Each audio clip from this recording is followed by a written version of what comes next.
د پښتو مشهوري سندرغاړي ګل پاڼې باندې په پیښور کې ډزې شوې دي او ویل کېږي چې په ټپي او سخت حالات کې د پیښور الهریج هاسپیټل ته وړې ده او د ژوند او مرګ په حالات کې پرته ده. په ګل پاڼې باندې ډزې چا ولې او د څه په خاطر کړي دي او هغه کس چې په ګل پاڼې یې ډزې کړي دي نیول شوی دی اوس څه وایي. که غواړئ چې په اړه یې پوره معلومات ترلاسه کړئ نو ویډیو تر پایه وګورئ او که تر اوسه مو زموږ چینل نه وي سبسکرایب کړی نو مهرباني وکړئ پښتون ټایم یوټیوب چینل همدا اوس سبسکرایب کړئ.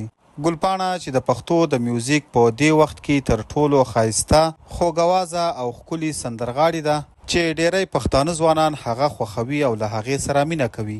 همداسې ویل کېږي چې د هغې یو مینوال چې په ګل پاڼې مین و په پیښور کې په ګل پاڼې باندې ډزې کړي دي.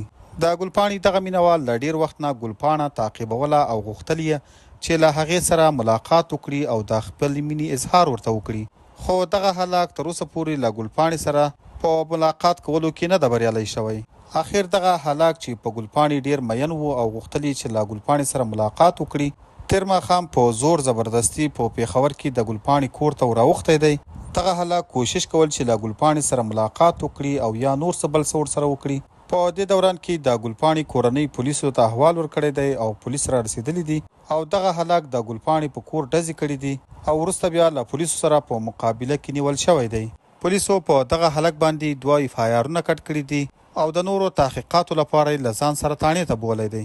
د ګل پاڼې په اړه دا هم ویل کېږي چې ګل پاڼې ته څو ځلې مخکې هم په پیښور کې د نامعلومو کسانو لخوا د مرګ اخطارونه ورکړل شوي وو. نو ګل پاڼې هم په وخت سره پولیسو ته احوال ورکړی دی او پولیسو ته یې ویلي دي چې دغه کس زموږ کور ته د راوښتو کوشش کول او له ما سره یې د غیر اخلاقي او جسماني کار کوشش کول. ملګرو، تاسو له ګل پاڼې سره د دغه هلاک د دغه کار په اړه څه نظر لرئ؟